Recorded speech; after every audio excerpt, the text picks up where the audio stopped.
काँग्रेसचा पाठिंबा या आंदोलनाला असून त्याचं का? कोणाचंही आरक्षणावर गदा न आणता जर इतरांना आरक्षण दिलं तर त्याच्यावर कुठल्याही प्रकारचा आक्षेप नाही। आणि आज जे आंदोलन मुंबईमध्ये सुरू आहे, जरांगे पाटील यांच्या नेतृत्वामध्ये, त्यांची अशी मागणी आहे की ओबीसी मध्ये त्यांचा समावेश करा आणि ओबीसीचं प्रमाणपत्र त्यांना द्या। पूर्वी त्यांची मागणी अशी होती की मराठ्यांना आरक्षण द्या। आरक्षण देण्यात आलेलं होतं, परंतु ते न्यायालयामध्ये टिकलं नाही आणि न्यायालयामध्ये टिकलं नसल्यामुळे आता त्यांची अशी मागणी आहे की ओबीसी मध्ये त्यांचा समावेश करण्यात यावा। परंतु धनाढ्य जातींचा किंवा ज्या सुरुवातीपासूनच उभारलेल्या तशा जातींचा समावेश जर ओबीसी मध्ये झाला तर जे खरे ओबीसी आहेत, जे अजूनही फारच मागासलेले आहेत, त्यांच्यावर तो अन्याय होईल म्हणून या आंदोलन या ठिकाणी सुरुवात झालेली आहे। कोणाचंही असं म्हणणं नाही की मराठ्यांना आरक्षण देऊ नका, मराठ्यांना आरक्षण दिलं पाहिजे, परंतु दुसऱ्याच्या हिस्स्यामध्ये नेऊन देणं हे बरोबर नाही, उचित नाही, अशी मागणी आहे। आणि भूमिका हीच आहे।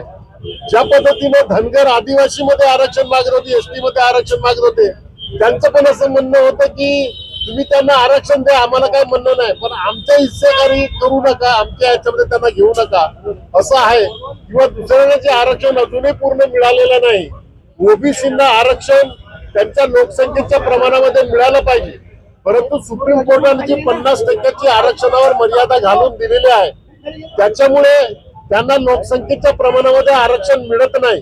फक्त 27% देशामध्ये आरक्षण मिळतं आणि महाराष्ट्रामध्ये इतर सवलतीच्या नावाखाली इतर घटकांना, स्पेशल बीसी असो किंवा बाकी असो, त्यांना आरक्षण दिलं जातं आणि त्याच्यामुळे या ठिकाणी ओबीसीना फक्त 19% आरक्षण महाराष्ट्रामध्ये आहे। लोकसंख्या जर 57% किंवा 60% असेल आणि त्यांना आरक्षण फक्त 19% किंवा 27% मिळत असेल, हा त्यांच्यावरचा अन्याय आहे।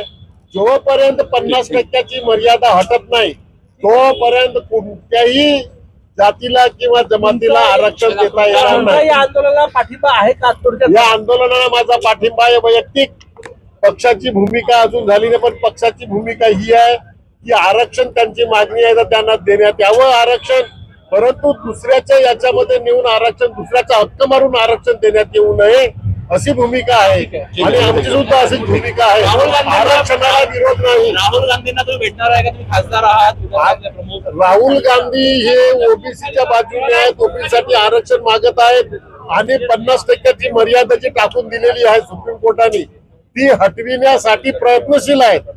आणि जर आमची सरकार आली तर हटवणारच होतो, परंतु तरी पण यांची जरी सरकार असेल तरीही ते कारण की राहुल गांधींनी संसदेमध्ये हा प्रश्न उपस्थित केला जातीय जनगणनेचा, आणि त्या ठिकाणी त्यांनी ठामपणे सांगितलं की ह्याच सरकारकडून आम्ही जातीय जनगणना करून घेऊ, आणि जातीय जनगणना करण्याचं त्या लोकांनी जाहीर केलं।